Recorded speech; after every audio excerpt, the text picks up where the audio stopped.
Nico, kain na. Ma, nakaredy na daw si Ninang Rose. Nakaredy na daw siya.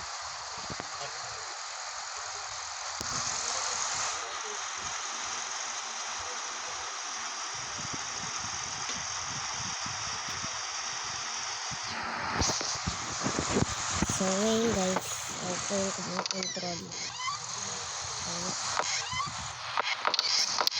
So kaya po ako nagsasalita kasi po ako po yung nagko-control. Tapos ang nagpo dahil cellphone yung po gamit ko. So di po ako nagsasalita po ako pero di po ako Kanina pa kita tinatawag eh. makakapagsalita Bakit ang po tagal ako. mo pumunta Ito rito? na. Okay lang ba kapatid mo? Mabuti naman, umpisahan mo ng kainin pagkain mo at baka lumamig. Okay po.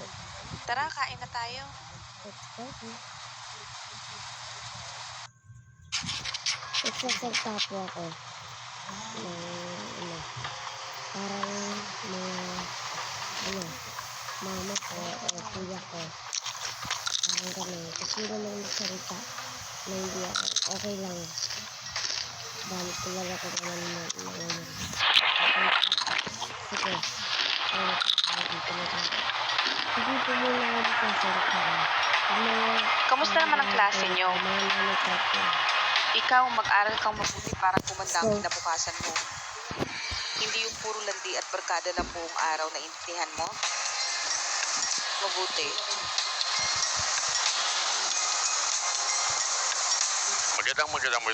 Magandang batang gabi mga kababayan at nagbabalik na naman ang Radyo 819 DZAR. Mag-iingat po tayo mga kababayan dahil madami na ang namamatay ngayon dahil sa pay to kill. Nangyayari lang daw ang insidente sa gabi kaya pinag-iingat po ang lahat.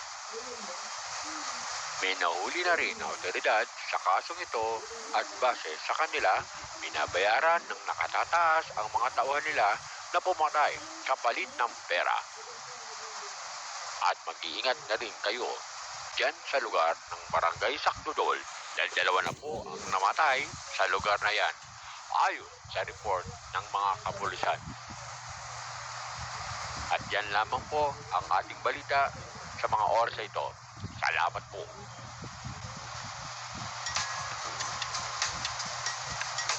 Mag-iingat tayo, huwag na munang lumabas ng bahay. Delikado na. Bumalik na naman yung pay to kill.